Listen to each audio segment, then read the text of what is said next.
खुलुमबाय स्टुडियो दं आङो राकेश रामसियारि 2025 मायथाइनि जे बीटीसी बिसायख'थिखौ लानानै गुबुन गुबुन जायगाफोराव गुबुन गुबुन बियाबफोराव सोलिदों बिसायख'थि फोसावदिंनि बार आरो जगदान होनाय हाबाफारि एबा यूपीपीएल बा बीपीएफ गावबा गावनि राजखान्थि हान्जाखौ बा दोलोखौ गोख्रों खालामनो थाखाय जगदान होनाय हाबाफारियाबो बे समाव सोलिबाय दं। थामहिनबा बे समाव गोख्रोङै बिसायख'थि फोसावदिंआ सोलिबाय थानायखौ नुनो मोन्दों। थिग बेबायदिनो बिजनी विधानसभानि ओनसोलनि जे जायगा थामहिनबा बे बिजनी समस्तिनि सिङावबो 7 आरो 8 गोजोनपुरी गामिनि रायजो राजाफोरखौ बीपीएफनि धीराज बरगयारि बिथाङा जे फुस्लायनानै रां होगोन होनानै थगायनानै लांनायनि मोनसे अजद सिखांदों। थारैनो बे समाव सोलिदों नामा बीपीएफ राजखान्थि हान्जायाव फैसा होनानै रां होनानै बबेबा मोनसे दोलोनि सुबुंखौ फुस्लायनायनि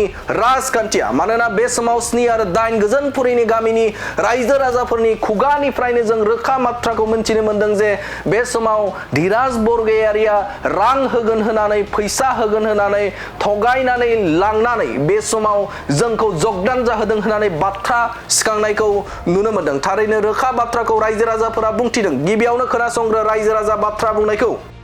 थांदोंमोन आरो ओमफ्राय थांबाय नालाय फैसा मोनगोन साननानै थांनानै जों सापर्ट जाहैबाय ओमफ्राय जिरायहोबाय ओमफ्राय बहाय जोंखौ मालाफोर बिदिनो बिहु फालि सोनानै फट' खेबदों आरो बिदिनो बेखिनियानो।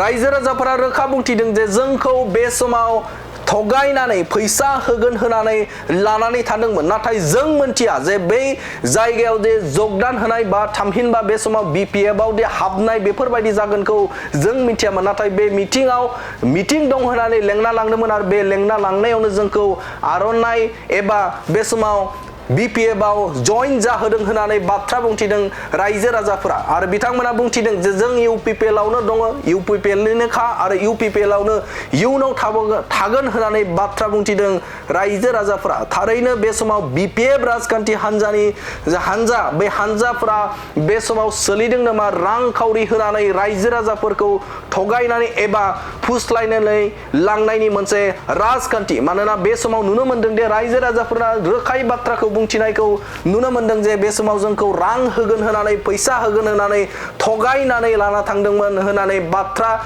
जे सोराङाव फैनायखौ नुनो मोन्दों आरो बे आयदाखौनो लानानै यूपीपीएलनि सासे गोख्रों दैदेनगिरि फनिन बर' बिथाङा बुंथिदों जे बे समाव गोजोनपुरी गामिनि आइजोफोरखौ फैसा होगोन होनानै थगायनानै लाना थांदोंमोन आरो बीपीएफ राजखान्थि हान्जायाव जइन जाहोदों होननानै बाथ्रा बुंथिदों बिथां फनिन बर' बिथाङा आरो थारैनो मख'नांगोन जे बिथां फनिन बर' बिथाङा बुंथिदों जे बिथांमोना यूपीपीएलआवनो दंखायो आरो यूपीपीएलआवनो थागोननि खोथा होदों होननानै रायजो राजाफोरखौ बुंनायखौ बुंथिना होदों खौरांगिरिनि गेजेरजों। थारैनो मख'नांगोन जे बीपीएफ राजखान्थि हान्जायाव सोलियो नामा राजखान्थि बिथिंखौ नोजोर बोनानै बा गावनि दोलोखौ गोख्रों खालामनो थाखाय मोनसे फैसा होनानै थगायनानै लांनाय राजखान्थिया बे समाव सोलिदों नामा बे मोनसे गिदिर सोंथि।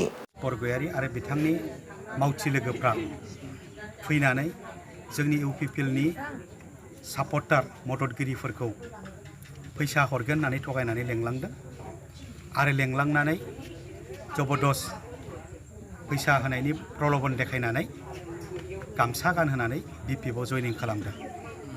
दिनै जों बिथांमोनजों रायलायफैफिननानै बुजिनो हाबाय बिथांमोना सिगांनिफ्रायनो यूपीपीएलजोंनो दङ, दिनैसिमबो यूपीपीएलजोंनो दङ, बीपीएफआव थांनायनि बाथ्रा गैया।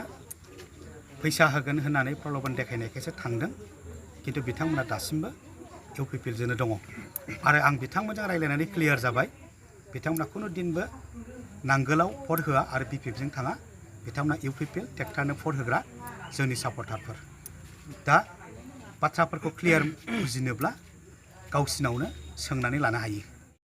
थांदोंमोन आरो ओमफ्राय थांबाय नालाय फैसा मोनगोन साननानै थांनानै जों सापर्ट जाहैबाय ओमफ्राय जिरायहोबाय ओमफ्राय बहाय जोंखौ मालाफोर बिदिनो बिहु फालि सोनानै फट' खेबदों आरो बिदिनो बेखिनियानो।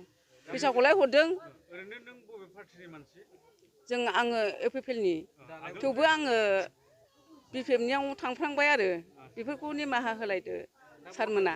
दा UPPL थागोन फैसा मोनगोन होननायखाय जोङो एसेसो मोनगोन साननानै जइन जाहैदोंमोन आरो उनाव होगोन होनना बुंदों जोङो UPPLआवनो दं जों BPF नङा मैया गोरोन्थियाव जोङो थांफ्लांदों आरो ओमफ्राय आर'नाइ माला सोनानै बरायदों आरो जोंखौहाय बेनोसै आरो थेवबो मैयासो फार्स्ट टाइम थांफेरदों आरो सिगांनिफ्रायनो जोङो UPPLआवनो दं आरो दासिमबो होगोन जों ट्रेक्टरावनो होगोन भटखौ होनायालाय